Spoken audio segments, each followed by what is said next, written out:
My name is Darby Love, and I am a librarian who is temporarily at Parksville Branch.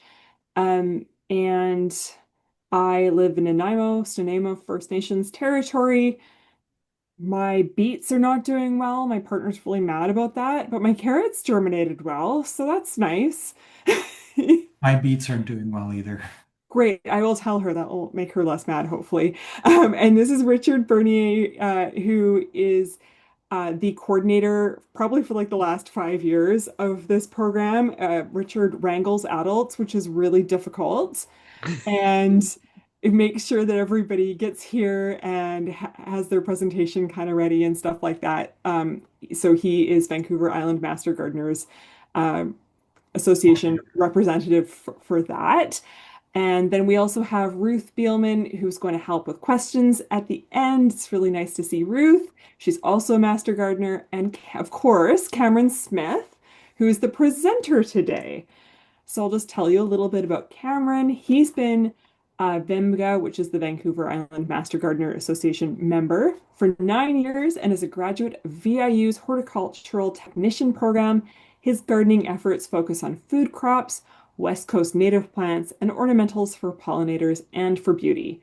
He served as VIMGA's treasurer and webmaster and designed and implemented VIMGA's website, which is vimga.org. And as I said, we will be recording the session. Only the panelists are included in this. And we make the video available on YouTube and on the library website after, where they get to take on a life of their own and garner more and more views as the years go on, because this is, as folks say, evergreen content. Just for us, it's multiple evergreen meetings. And yeah, so if you missed something or you have to leave early or you just couldn't remember something, you're welcome to watch the video again or to send it to a friend. We will send it out when it's ready. Generally, it's the day after. Okay. Thank you so much to Cameron and all the other Master Gardeners for their generosity in sharing their knowledge with us and answering everybody's questions. Take it away, Cameron. All right. Good evening, everyone. This evening, we're going to be talking about ground covers and prostrate shrubs, specifically native plants to the west coast of North America, north of California, generally known as the Cascadia region. There will be a handout that you will receive in the next few days, giving you all of the information in this presentation, as well as a list of native plant nurseries on Vancouver Island and Salt Spring Island, and a chart showing which of the plants that we're talking about tonight are available at each nursery.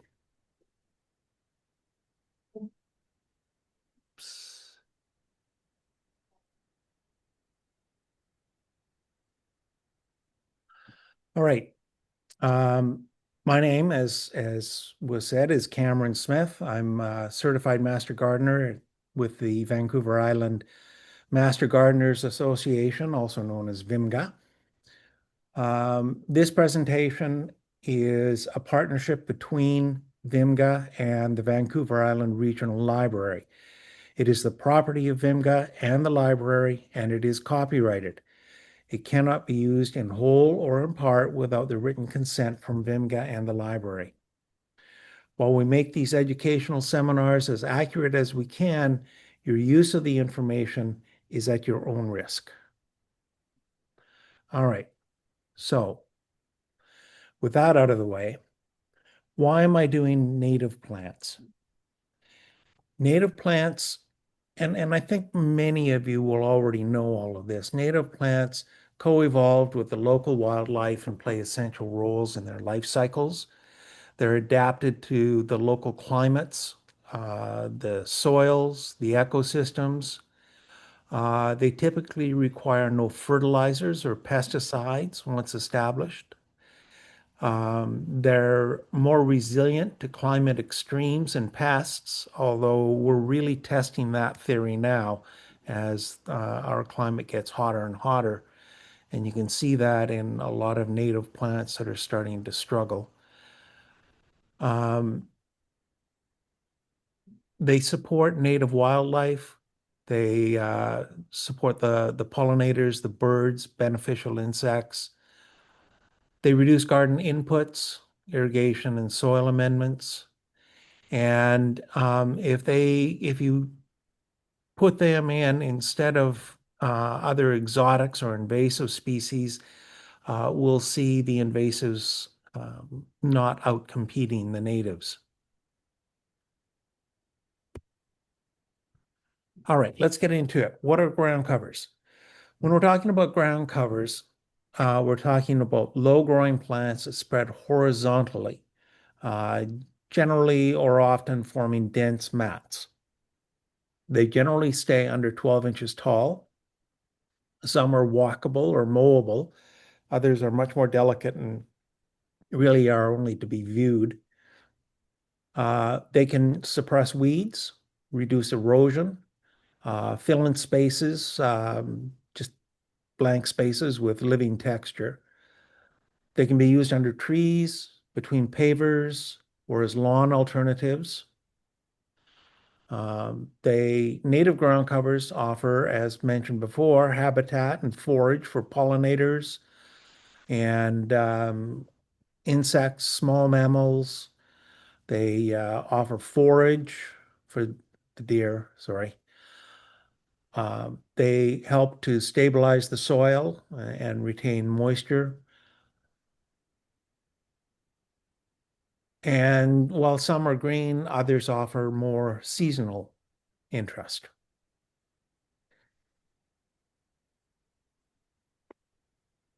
Prostrate shrubs, what are we talking about? No, it's not a male thing.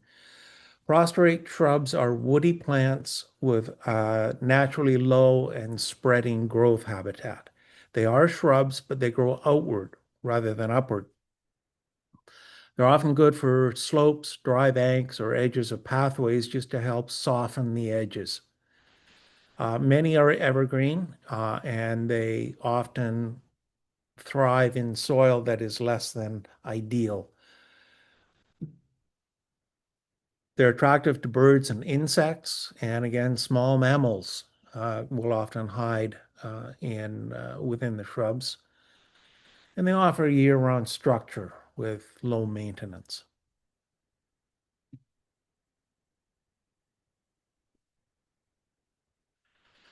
So when you're designing a garden uh, for ground covers and small shrubs, start with function. What are we talking about? Are we talking erosion control?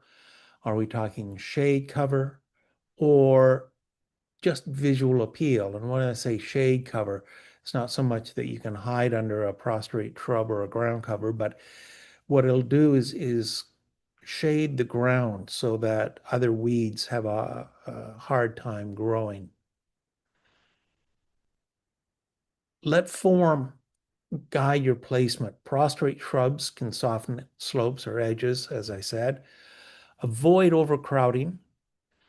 This is something that I didn't do in one of my gardens, and I have a number of prostrate shrubs and subshrubs, and they're placed too close together. So what's happening is I'm having to prune them at least once a year, and that's not what I wanted them for. Um, so back to the design, combine evergreen and deciduous types so that you have the green all year round, but then you have the seasonal interest in the deciduous. Leaves can turn different colors. You can have um, flower stalks that can look quite interesting even after the flowers are gone. You can mass one species or you can mix textures for contrast.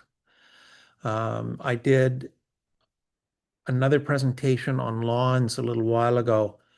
Um, Actually, no, it was another ground cover where a tapestry lawn was suggested. And in that one, what we had was patches of the same plant, ground cover plant. And the patches then came up with an interesting tapestry of different colors and different textures. So that's one thing to consider as well. Scale small leaf plants near paths or patios. And the prostrate shrubs can go under taller shrubs or trees to create a border and help fill in between the ground and the lower limbs of the taller shrubs or trees. And of course, drought tolerant species if you're looking for a xeriscape or low water landscape.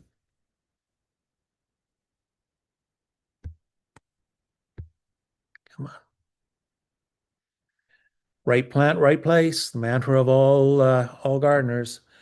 Take a look at your sunlight, take a look at your soil, moisture. Use observation of your existing garden to guide selection. See what thrives nearby, and then see if you can figure out why it's thriving. Is it because of the sunlight? Is it because of the soil? Consider site use. Do you want the area to be walkable, or is it just to view? Keep in mind that some ground covers and even some shrubs will spread fairly aggressively. So figure out what you want to do about that. And support wildlife by mixing bloom times and berry producers. A lot of these plants that we're going to be talking about bloom at totally different times. So that will be part of the handout so you can figure out what you want to put where. All right, let's get into it. Let's start with ground covers. Now, what we're going to do here is we're going to go through the plants one by one. They're in order of the binomial name. And a lot of you may know the binomial name is the scientific name. So Achillea millefolium, also known as yarrow. I've got yarrow in my yard. I'm finding it's fairly slow growing, but that may be because a lot of it is not in full sun. It really does like full sun. I've got some well, next to a couple of trees, and those plants that are in full sun are doing just fine. The others are really stunted and hardly doing a thing. So a ferny little perennial, not a fern, but the leaves do look fern-like. Very drought tolerant, mildly walkable. You wouldn't want to do much walking over it, but yeah, it can handle some. Of course, if you start walking over it while the flower stalks are there, you're just going to break those off. 30 to 60 centimeters tall, and I must apologize here. Some of these are in centimeters, some of them are feet and inches, and I didn't even realize I was doing that. Keep in mind that 60 centimeters is about a foot. It's flowering now, so late spring, early summer, right through to the fall. I don't know about growth rate fast. I question that when I put it in. It well-drained soil, but it will tolerate drought. Zones 3 to 9, low maintenance, very low maintenance. I hardly ever touch this. I do water it occasionally. It was looking a little thirsty the other day, but that was the first time I watered it this season. The bees and the butterflies love it.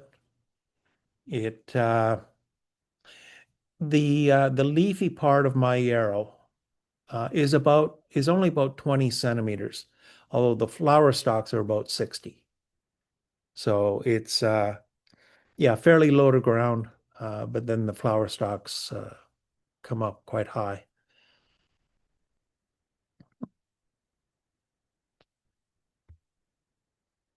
Miner's lettuce. Most of us have miner's lettuce. Some of us don't want it. I have it all over the yard. I kind of like it. I like the mounds. I like I like the leaves. This is Claytonia perfoliata. And the perfoliata is because if you look at the leaves, you can see the stem comes right through the leaf. It's perforating the leaf. So that's why perfoliata. It's edible, and we do eat it. It it comes up, but it's one of the first ones to come up in the spring, although the nettle is before that. It The common name, miner's lettuce, really does refer to how the plant was used by miners during the gold rushes, who ate it to prevent scurvy. But you do have to be careful. Like spinach, it can contain large amounts of sodium oxalate, which can be toxic. But we've never had any problem. We just eat it like spinach. Um, this wasn't my best choice of a picture. You can see how it would mound, but most mounds are much more dense than this one. Here, top of the center, that's the base rosette before it really starts to take off. And this is how it actually starts out. And yes, it really does bunch up like that. So 2 to 5 inches tall, spreads by seed. Um, it's a fast grower. Excuse me. In the spring, and then dies back in the summer. The leaves will start to turn red, and then it'll just fall down. Well drained, sandy or rocky soil. It does like full sun. It does do fairly well in part shade. It doesn't do very well in full shade. It's lightly walkable until it gets to this stage, of course, and then you're just going to start breaking things off. Very low maintenance. I never do a thing to it. The it's claimed that it attracts pollinators, but I can't admit to having seen any. The flowers are admittedly very small, and so maybe it's just that the insects that go to it are also very small. Self-sees, dies back cleanly after flowering.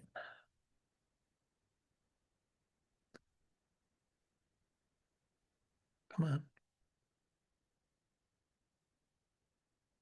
All right, another Claytonia. And this one I've never seen or heard of before. Claytonia sibirica.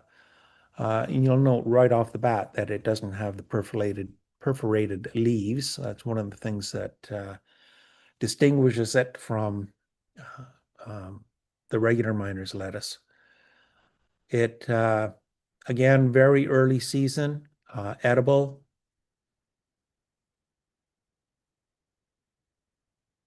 Pollinators 4 to 12 inches tall.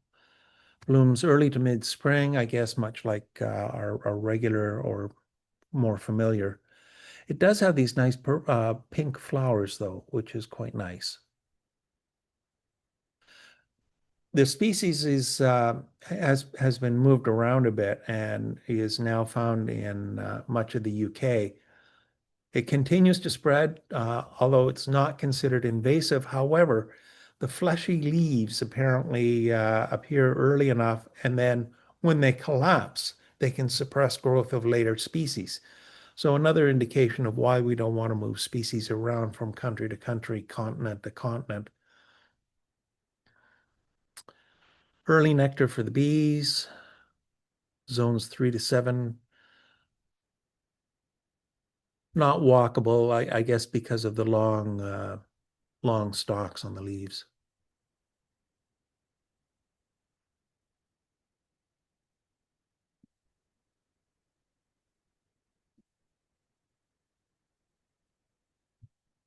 Corydalis, Scowler's Corydalis Scourley.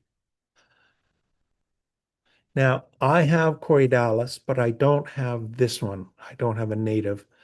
But this looks really interesting. Look at that flower stalk. I think that would be really interesting to have. Spreads by rhizomes. Fern-like foliage. Yeah, the Corydalis I have looks very much like that. Uh, be nice to see the hummingbirds on it.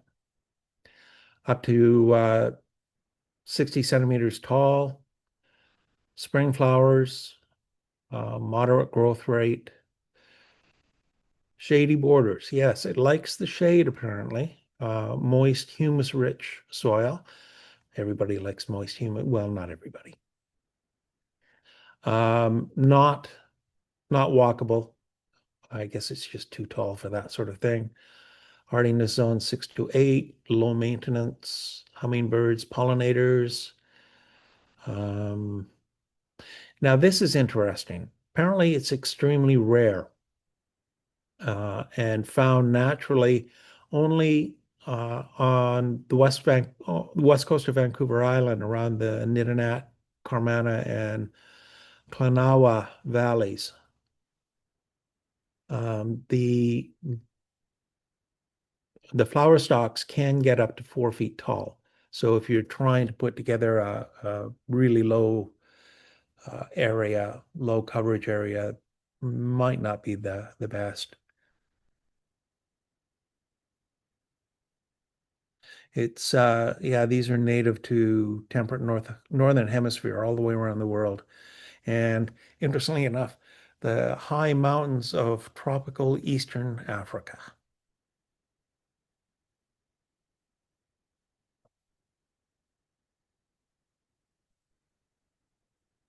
Coastal strawberry. Now this I have a nice patch of, and in fact, that's what we're seeing here. This is my coastal strawberry patch. Well, one of them. I've got several.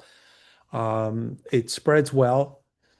Not really quickly, although I'm claiming fast here, but yeah, it does spread. Nice little flowers. I have seen flowers on this patch before. I think I may have seen one strawberry once, long time ago. Um, it, oops, sorry, getting ahead here. Go back, go back. So full sun to part shade for the coastal strawberry. And yeah, sure enough, the this patch that we're seeing here is in part shade. So that may be why, that's probably why I'm not getting any flowers or fruit. I've got another patch now going in some full sunlight, so we'll see what it does over the next year or two. Very low. I don't know if it's even 20 centimeters. It's very low and very walkable. It handles this patch that we see here is actually right in front of the faucet on the side of the house, and it gets walked on quite a bit as we turn the taps on and off. Full sun to part shade, well-drained soil, low maintenance, very low maintenance. Again, I never do anything to this. If we have a really hot spell, I will give it a bit of water, but that's very, very rare. Um, the uh, the bees do like it when I do see flowers. Now, this one, the Fragaria chiloensis, thank you, is actually one of the two species of wild strawberry that were hybridized to produce the modern garden strawberry, Fragaria and Anan, Ananansa. The other wild strawberry was Fragaria virginiana from eastern North America. So this is one of the parents of the domestic strawberry that you buy in the store or grow in your garden. Natural range is the Pacific Ocean coast of North and South America and also Hawaii, interestingly enough, possibly taken there by migratory birds. It spreads by stolons and it the now that I'm thinking about it, the the ones in full sun that I put in there just last fall are spreading quite rapidly. So there you go. They want the sun.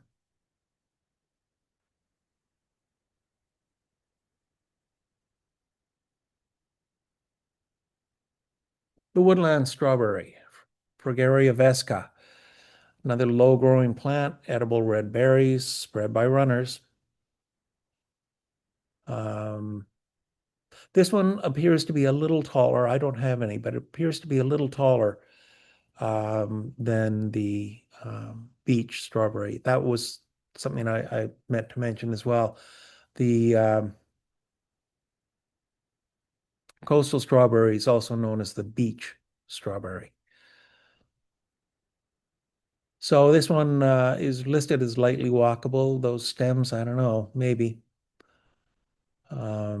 Average to moist soils. This one again wants full sun to part shade. Low maintenance, supports birds and pollinators. And again, found throughout much of the Northern Hemisphere. Oh, this one, much of the Northern Hemisphere, as opposed to just the coast.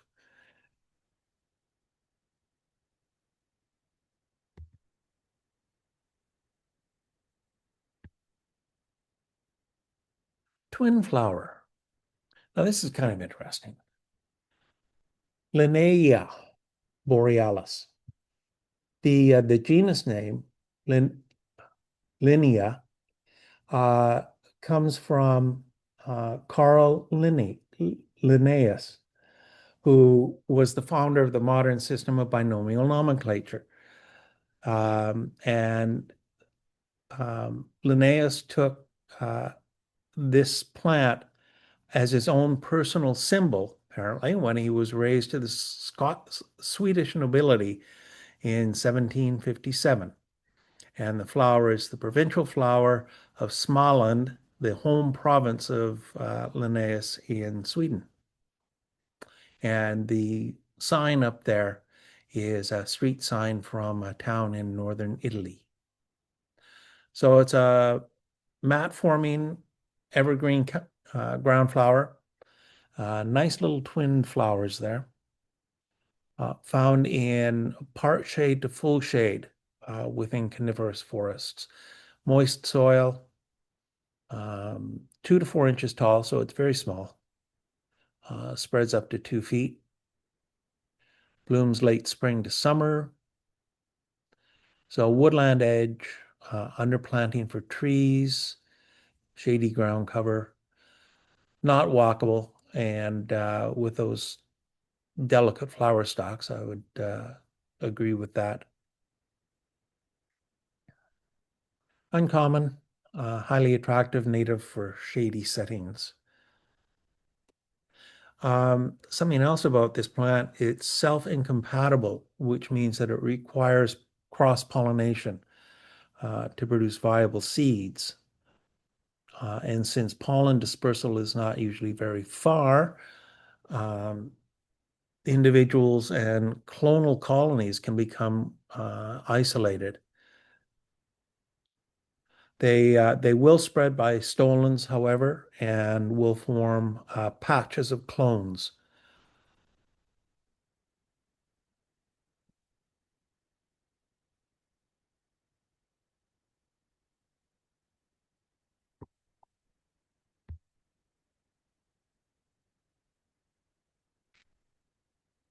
Western starflower, and this one I've not seen before. Forest plant, grows in full to part shade in moist, rich soils. Um, Very interesting little flowers. And one person suggested that the flower stalk is so thin that it can look like the flowers are floating over top of the plant. 10 to 15 centimeters, so again, quite small. Spring bloom, slow growth rate. Put it in a shade garden or in the forest. It'll tolerate dry shade under large conifers, which makes it quite quite rare and something that I should certainly check out for my gardens. Can self-sow. Supports insects, hardiness 4 to 8, not walkable.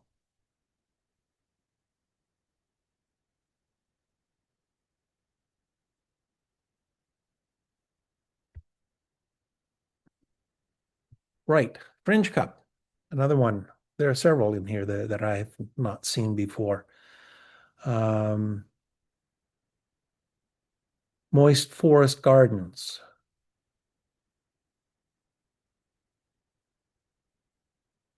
It'll take dappled shade to full shade. Not walkable, zones 5 to 8. Very interesting flowers on the fringe. We have another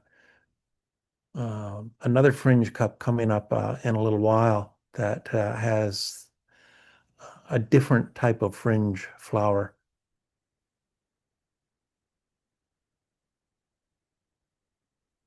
8 to 18 inches tall, 1 to 2 foot spread. Shade garden, spring to early summer bloom, moderate growth rate, used for woodland borders, rain gardens, native plant beds. Yeah, moist, rich, well-drained soil. Well, rain garden, yeah, I guess. The native bees like it.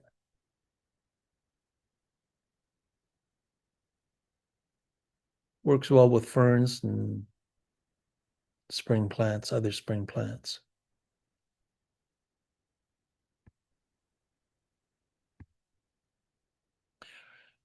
Redwood sorrel, Oxalis oregana, another shade lover. Full to part shade. Moist soil. Can be walkable. Note the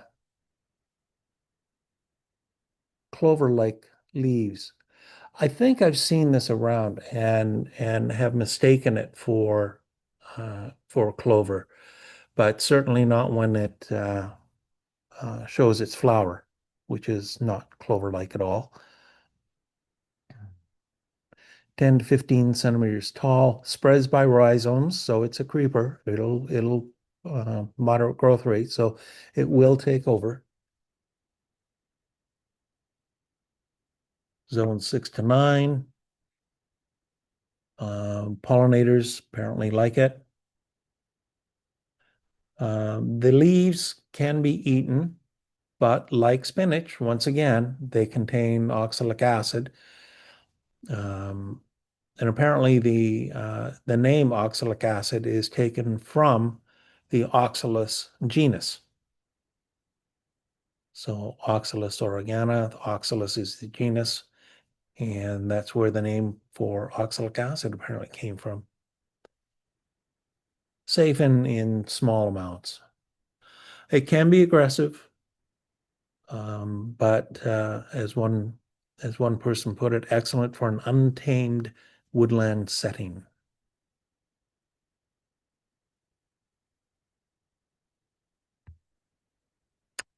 Slender cinquefoil, mat forming perennial.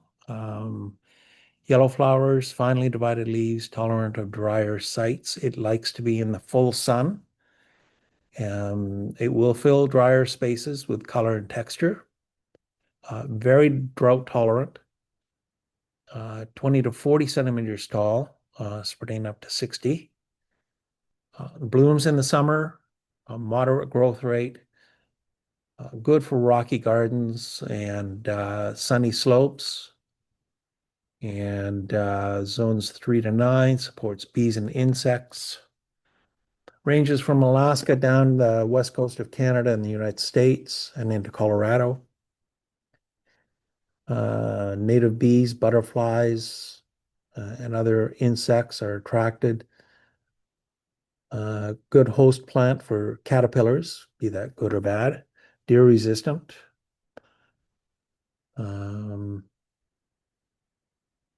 Nice display of fall colors. Well, the leaves will turn shades of yellow, orange, and pink. And then apparently the seed pods, as they ripen and open, make an attractive display. And I'm sure you have noticed the interesting leaf pattern and how it resembles cannabis. Although it certainly doesn't seem to down here.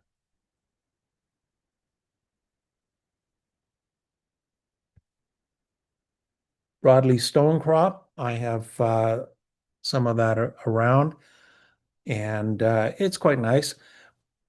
Um, for some reason, mine isn't doing well right now, and I'm not sure why. It's in full sun, which it requires. It may be that the soil isn't quite as drainable as it should be. It was doing really well last year and the year before that, but is really kind of patchy now, so I'm not sure what that's all about. Um, very small, 5 to 10 centimeters. I suspect that's with the flower. Um, evergreen, well, ever colored at any rate. Uh, moderate growth rate, well, we'll see what happens after this year. Rock gardens, xeriscaping. Yeah, xeriscaping, it doesn't require any maintenance. It doesn't require any water at all. It's uh, it's not walkable. I wouldn't walk on it. Very low maintenance. Mine rarely has flowered, so I'm not sure just how many bees or butterflies it would attract. Spreads by rhizomes. Um, yeah, and apparently it's supposed to bloom mid-spring and continue through summer. Again, we'll see what happens this year or next. There's the other fringe cup. Isn't that an interesting flower? Tolerant and decorative filler for shaded native beds, part to full shade again, moist to dry soil, not walkable, fairly obvious from that. Up to 60 centimeters tall, 45 wide, spring bloom, moderate growth. Yeah, woodland understory, shady borders. Um, seeds itself freely in suitable climates, so it will spread. The flowers are greenish red, sometimes white, that eventually mature into pink, which is what we're seeing here. Blooming in mid-spring and continuing through the summer. Very interesting plant.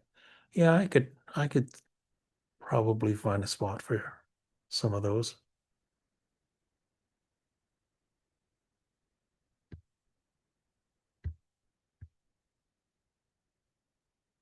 The Western Trillium, of course. Um, slow spreader through rhizomes, 20 to 40 centimeters tall. Spring flowers, interesting seed pods, slow growth rate. It likes, again, part to full shade, rich, well-drained soil, slightly acidic, not walkable. Zones 4 to 8, supports early season pollinators with its spring flowers. The specific epithet, ovatum, means egg-shaped, which refers to the petals, not to the leaves. It's also known as Western wake robin because it starts to grow about the same time that the robins come back. Western white trillium or Western trillium. Flowers bloom March or April. Um, Clusters of stalks will arise from the rhizome. They do not transplant easily. Apparently, it's best to start them from seed or cuttings.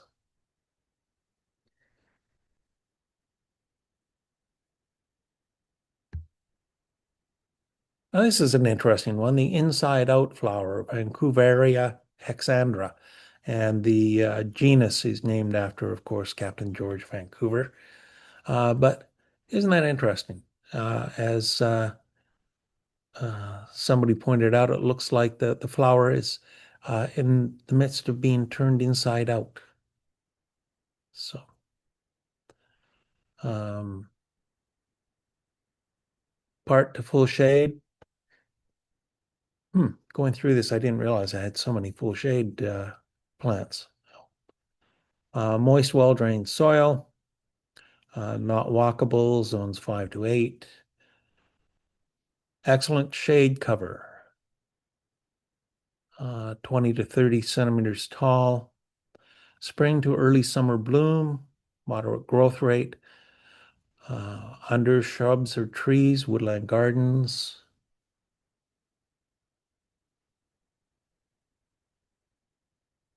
Yeah, it would probably work well with bleeding heart, trillium, sword fern. Of course, you're not going to put a sword fern in where you want ground cover, but anyway. Okay, and with that in the V's, we're going to move on to prostrate shrubs.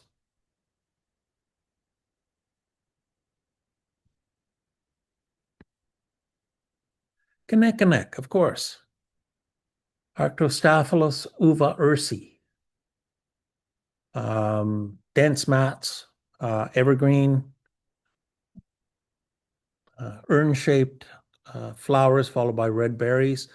And doesn't that remind you of another shrub that we're going to get to in a little while, especially the leathery-like dark green leaves and the little urn-shaped flowers? We'll get to it. We'll get to it.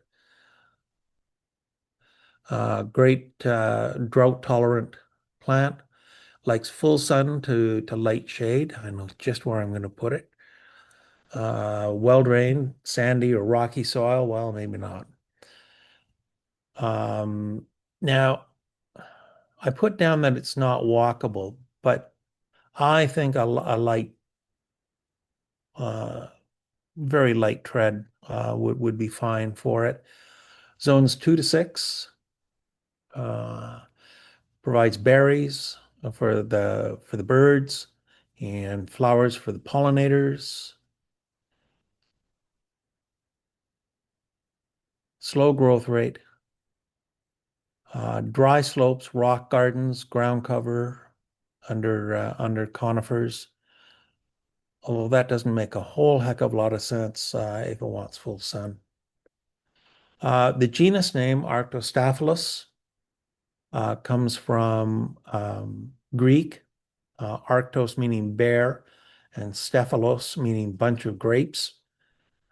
And the species name Uva ursi is from Latin, meaning bunch of grapes, and bear. So we've got bearberry or bearberry. Um,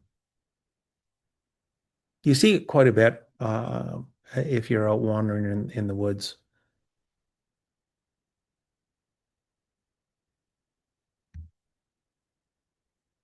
Manzanita. This is another Arctostaphylos. Um, it's actually Arctostaphylos uva ursi, connect, and Arctostaphylos columbiana. It's a hybrid of the two of them. 4 to 8 inches tall. Again, full sun to light shade. Good for dry, exposed sites. And yeah, this is a naturally occurring hybrid.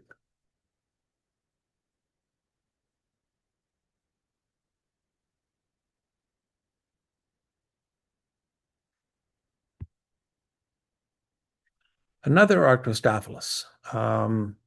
This one is Arctostaphylos uva ursi point rays.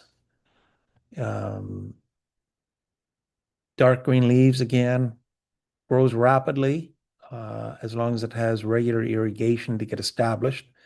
Final height is 2 to 5 inches tall and width is 10 feet, so it's very low. Um, needs part shade or high shade in the interior heat, but full sun if it's not too hot. So it'll create a nice mat of green.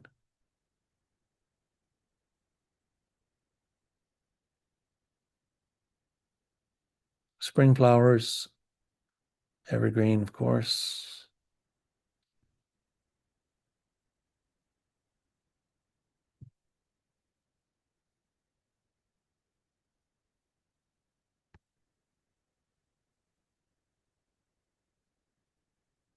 Low Oregon grape, Berberis nervosa, and he used to be known and still is for a lot of us as Mahonia nervosa. I still call it Mahonia. Um, shade-loving evergreen subshrub. Um, I think we're all familiar with the Mahonias. Shade to part sun, moist, acidic, well-drained soil. It'll grow pretty much anywhere, I think. Hardiness 5 to 9. Great for the pollinators. And yeah, when those flowers come out, they're often just covered with bees and other insects. Uh, year-round interest. The red leaves um, generally come out, and this is true of all of the Mahonias, if you plant it in full sun. It will start to show these red leaves. I have a Mahonia ex media, which is a much taller plant, of course. And for the first few years, it was planted in full sun. And for the first few years when the red leaves came out, I thought I killed it because I was giving it too much sun. But no, apparently that's what it does.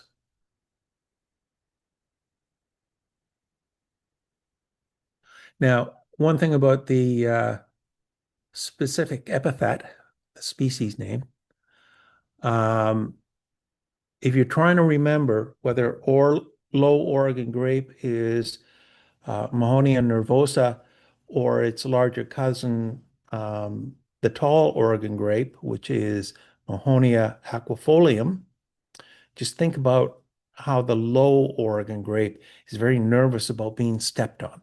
So it's nervosa. That's all I've got to say about that one.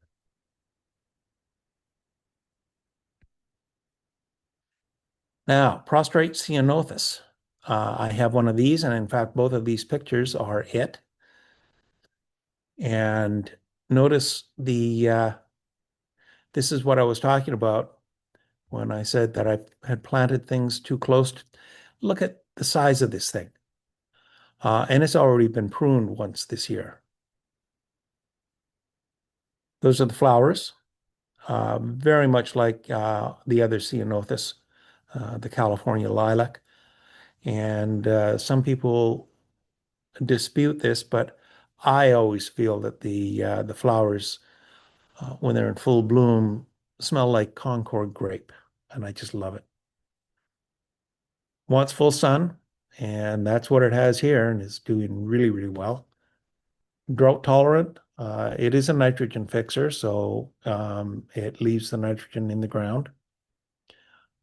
It when it's first pruned, I guess like any other dense uh, shrub or subshrub, it looks a little ugly along the edges, but it fills in really quickly. Sandy or rocky soils, uh, certainly not suitable for walking over or on, but generally low maintenance. And yeah, when those flowers are out, the bees and other pollinators are all over it. It's nice. I like having it. I just wish I had given it more space. When it started out, I think it was 10 years ago, it was just four little branches sitting there in the ground all by itself. So there you go.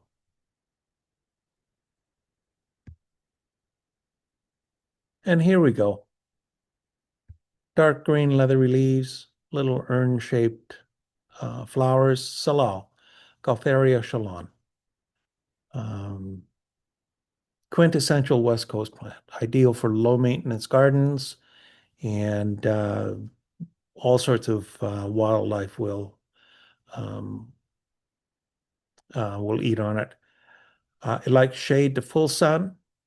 Now, many of you are saying to yourselves, wait a minute, salal is not a prostrate shrub. It grows really quite tall, and that's true depending on where you plant it. If you put it in full sun, it will stay smaller, and in shade will grow taller.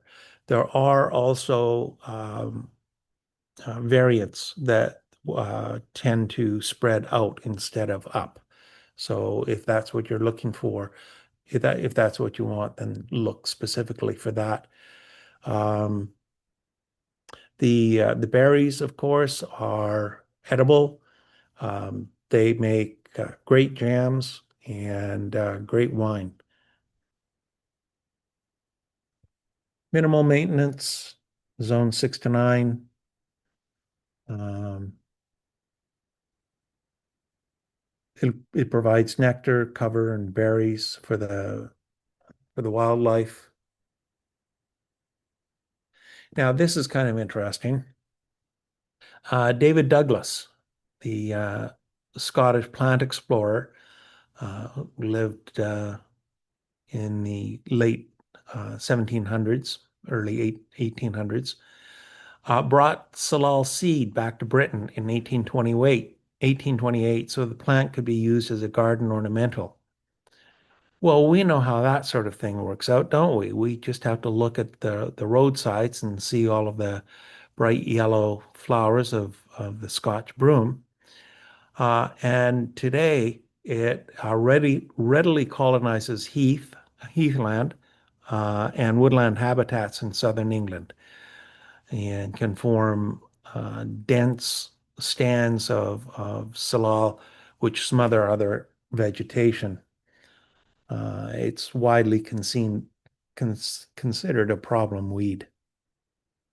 So one man's native is another man's invasive.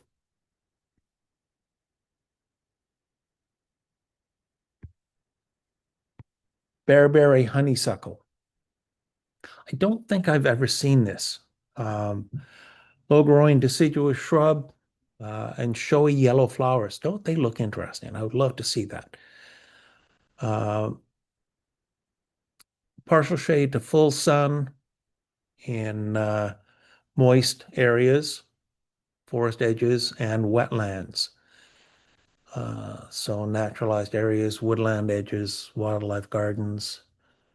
Wants moist soil, uh, minimal pruning. What does it get to? 60 to 120 centimeters. So yeah, not really walkable. But I can see the pollinators and hummingbirds really loving this one. Berries are eaten by everybody. Um, Flowers are an important source of nectar for hummingbirds, butterflies, and moths. The twigs and leaves can be browsed by deer, which may or may not be a good thing. Found in most of Canada and the western US.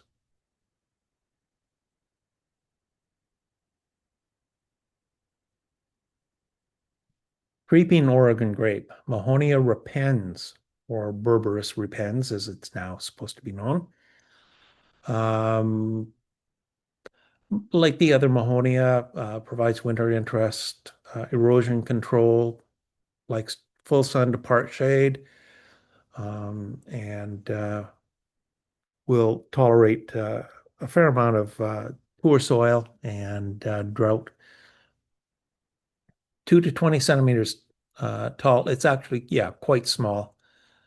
Same yellow flowers in the spring. Slow to moderate growth. Dry slopes, woodland gardens. And because it spreads, it can be used to control erosion in dry areas.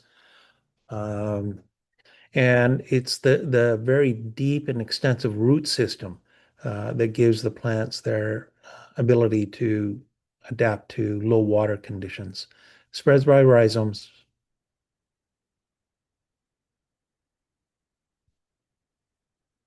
Trailing snowberry. Now, I have snowberry bushes in my garden, but I don't have any trailing snowberry, which is kind of interesting.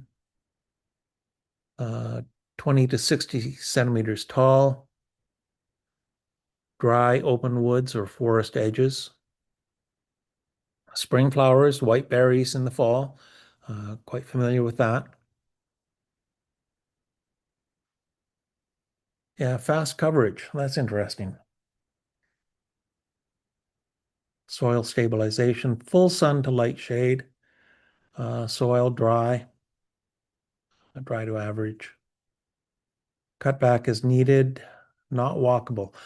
That one I'm questioning. Um, I think that would be, I think it would be just fine if you were walking over it a bit. Tracks pollinators found in Western North America from BC to California and inland to Nevada and Idaho. And as we know from the um, full-sized snowberry, uh, the fruits are inedible. While they're not considered toxic, they are distasteful, having a soapy texture due to the presence of saponins. I don't think I would ever even try one. I've always figured white berries in general are inedible, if not toxic, so I've never tried it.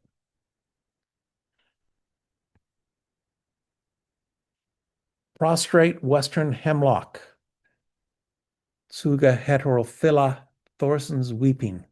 I love it. I think that's just great. 30 to 45 centimeters tall. Nice spread, evergreen. And this one is available in one or more of the nurseries in the area. I don't know if you can get the face at the same time. Slow growing,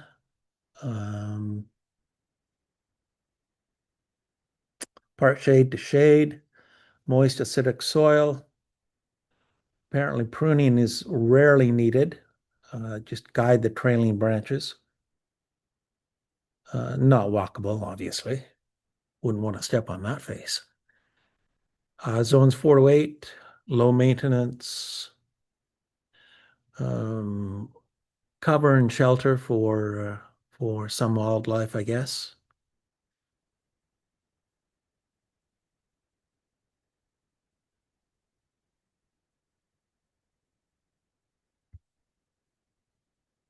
All right. The stream violet, Viola glabella. Now, I have seen this one in the wild. Moisture-loving ground cover, bright yellow flowers, heart-shaped leaves, stream banks, and damp forest. I think I saw this one at Little Qualicum Falls, deep in the forest, water running down the rocks, and there it was. Part to full shade, yep. Moist, well-drained soil. Not walkable. No, no. Zones 4 to 8 attracts bees and butterflies. Grows in rich, moist forest soil. Can be aggressive in wet gardens, but great for coverage. 4 to 6 inches tall. Moderate to fast grower. All right. And that's it. That's the end of the slideshow.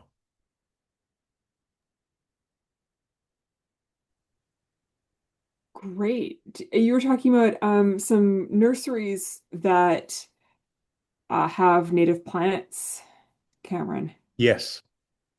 Um, we have here on Vancouver Island, we have Streamside up in Bowser. We have on the patio in Cedar, Satin Flower in Saanich. Oh, and the Nault Native Nursery here in Nanaimo. And then Salt Spring has Fraser's Thimble Farm, and I can't remember the other, but that's in the handout that I'll be giving you, Darby. Great. I was madly typing them.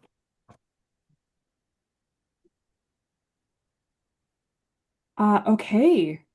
So if you have any questions, there's a Q&A button at the bottom. Please pop them in there. It is the easiest way for us to make sure that we answer your questions. Twin We don't Flower. have any questions right now. Oh, sorry, Cameron. Twin Flower. That's the other one on Salt Spring. Twin flower.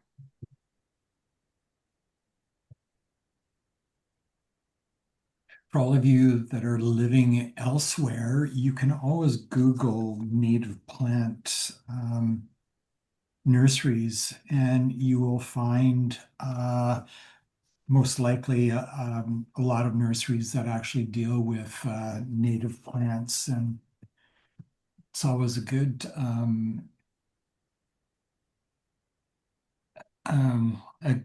resource. Oh, I got a question. Is it safe to say that most of the plants discussed are eaten by deer? I would say most, yes. There are some that the deer just won't touch, like um, most of the Mahonias, for instance, are considered famished food, and it's only in the most dire circumstances that they will eat those. Um, Salal will occasionally get browsed, but I don't think it's another. I don't. I think it's another one of those that it really is not their favorite. It's also Gaultheria that the deer won't eat. Yeah, and the Mahonias and anything that you see a sharp leaf or a thick leathery type leaf, they will probably stay away from. Anything that looks rather succulent, they will probably go for. We have a question from Tristan. Are there any drought tolerant options good when you have a lot of deer?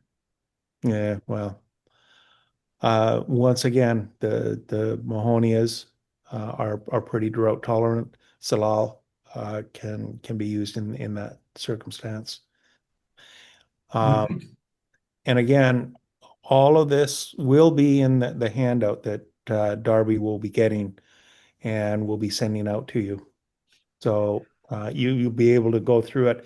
The on each slide, I had presenters' notes that I was reading that give a lot more information than was on the slide itself. So that will help you decide what plants you're looking for. Also, a good idea is if you go out into the forest yourselves and just have a look and see what's actually being browsed by the deer or not being browsed by the deer. Or what I do in my yard is I put it outside the fenced area and have a look. If they eat it, they eat it, then the deer will eat it. If they don't eat it, it's safe. But if you do go out in the woods today, um, do not pick Yeah. any of the plants. Don't uproot them.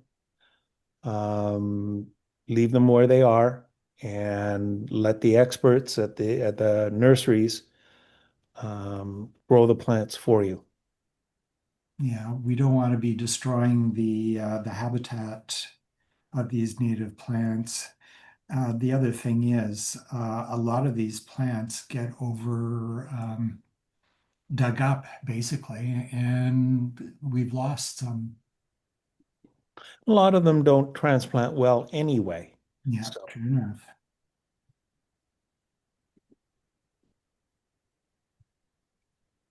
When planting ground covers, how far apart should we plant? Do ground covers discuss work well with each other? I would say take a look at the spread and um, if the spread says 2 feet, then that means a foot on either side of where you plant it.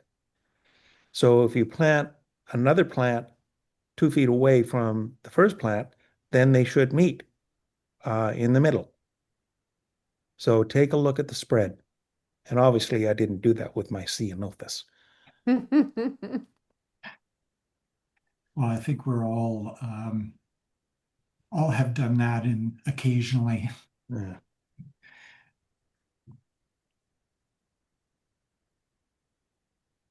We have something in chat.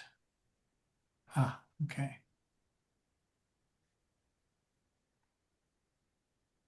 Well, not seeing any other questions.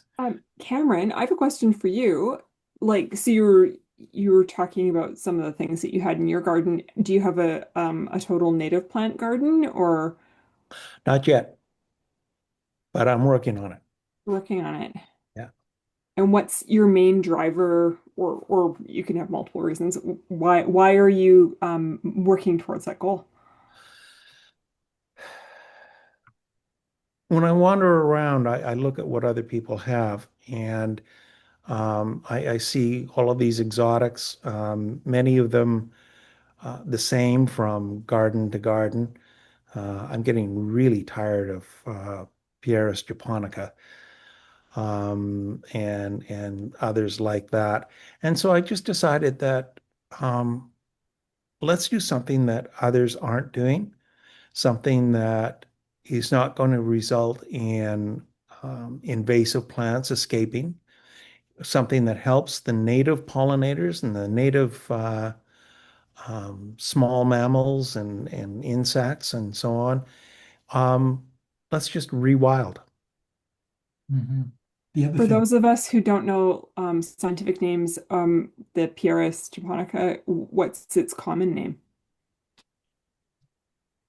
I I think it's just called Pieris. Yeah, yeah. It's Okay. it has, especially in the spring, the foliage is actually fairly attractive. It's green and red, and you see it all over the place.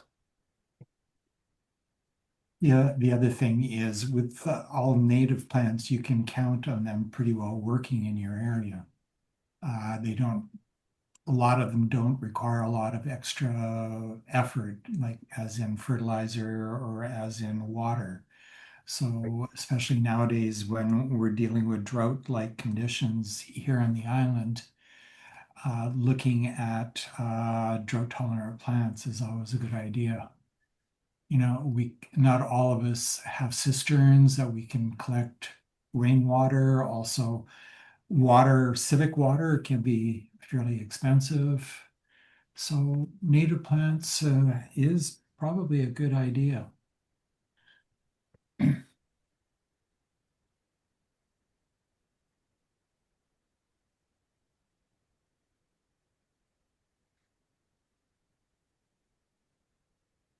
You can also ask questions that are unrelated to today's topic if you have other questions too.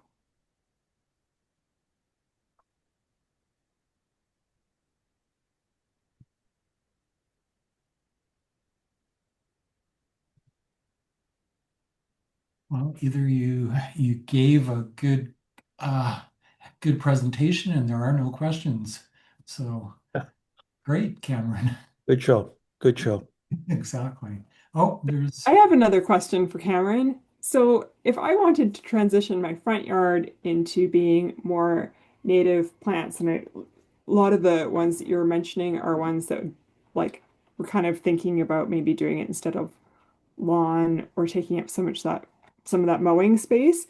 Like when I tried native plants before, they haven't worked very well because they are hard to transplant. They're not as bountifully enthusiastic about growing everywhere as some of the other invasive things. Yeah. Do you have any recommendations for how to really help them to not die? What's your soil like? It's really sandy. Ooh. Yeah. All right. So yeah, one of the first things you're going to have to do is work with the soil. And with sandy soil, a lot of organic matter, leaf mulch and compost and that sort of thing will help once it's dug in. Sandy soil tends to drain very quickly and not hold much in terms of nutrients. So yeah, you're going to have to work on the soil. Do you still have lawn there? Yes, right now we do. Hmm. How are you going to get rid of the lawn? Not sure. It's a thing we'd like to do, but it just seems really daunting. Like, because digging out sod is awful. It Done that is. before. There are several ways of doing it, of course. You can get a sod lifter.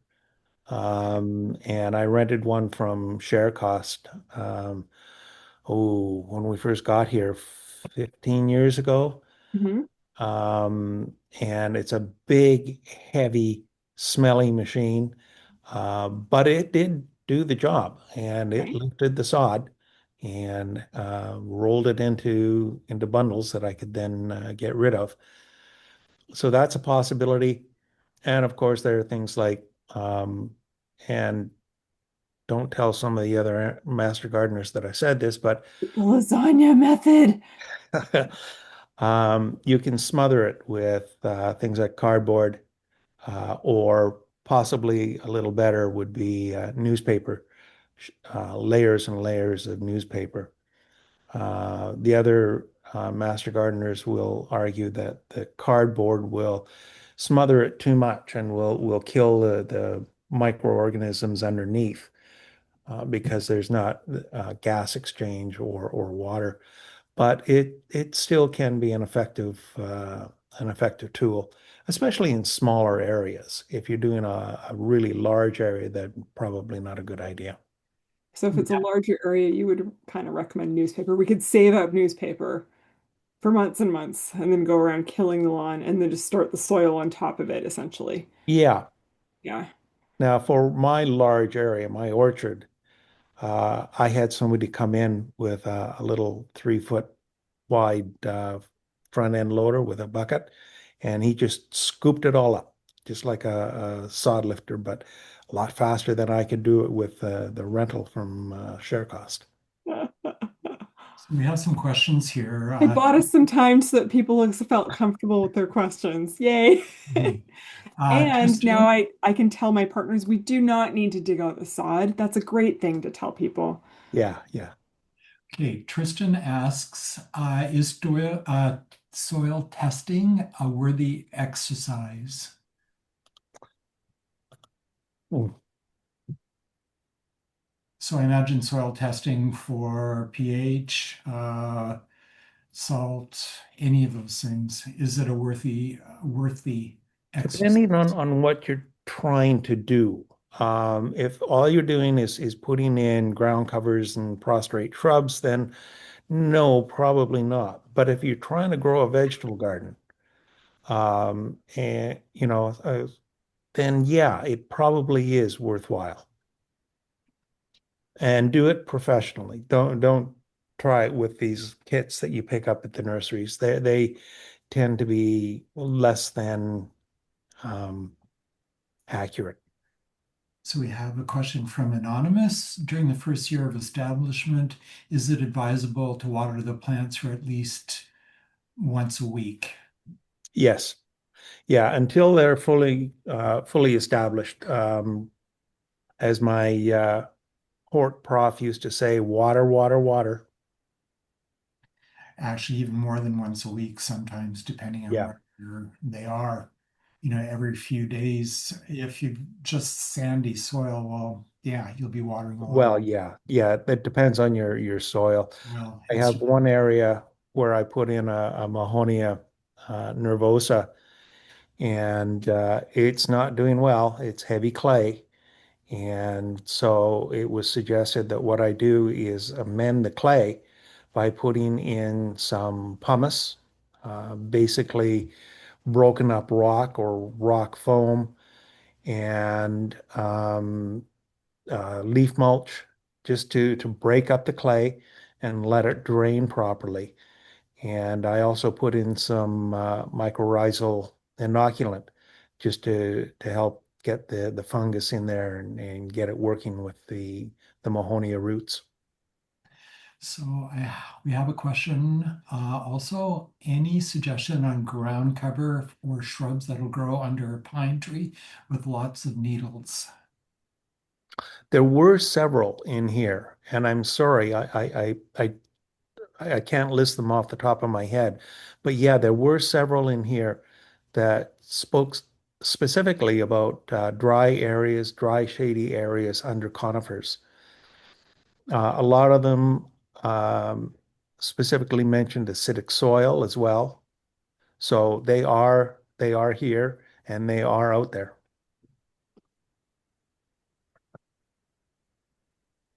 Okay, that was it for questions, unless we have any more. There's a couple here in chat. Nope.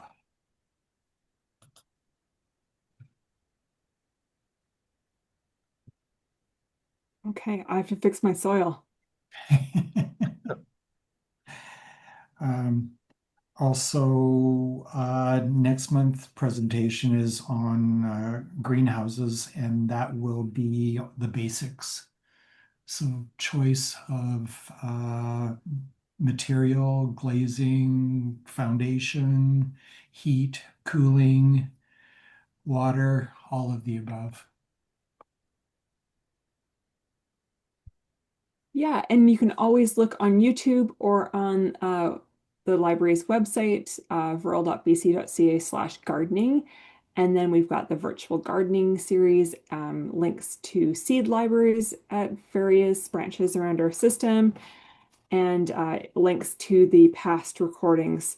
If you do the past recording links through the website, then you get access to the handouts, whereas on the YouTube, there aren't access to the handouts. So that can be really nice. And Cam, didn't you do a presentation last year on lawn alternatives? Yes, I did. Right, because there Um, was a question Last about September. planning them on using ground covers for lawns and stuff like that. yeah, So if you go back in the oh I've yeah, just he's already dropped the link in the chat. It's the My Niche Academy one. So we've got back to 2021, various topics from rhododendrons, composting, dahlias, fire smart gardening, lots and lots and lots of pruning, very, very popular, veggie gardening, lots of great topics, something for everyone in there for sure. right. and I just wanted to mention that all of the presentations are also on the Vimga website, Oh, which is great. www.vimga.org. org. Look under the resources menu. Wonderful. Thanks, Cameron. Well, thank you for to everybody for coming and for your time and attention. We hope that you learned something today, and maybe you'll learn something in a future session or one of the previous video sessions. And yeah, we appreciate very much the time and expertise of our master gardeners. Constantly impressed by the great work that they do here and other places as well. And we'd like to thank our viewers also, which have made Mm, this series quite popular. yes, yes, indeed. Lori was asking if the handouts are also available on the Vimga website. They will be, yes. It will be. Okay, great. Good question, Lori.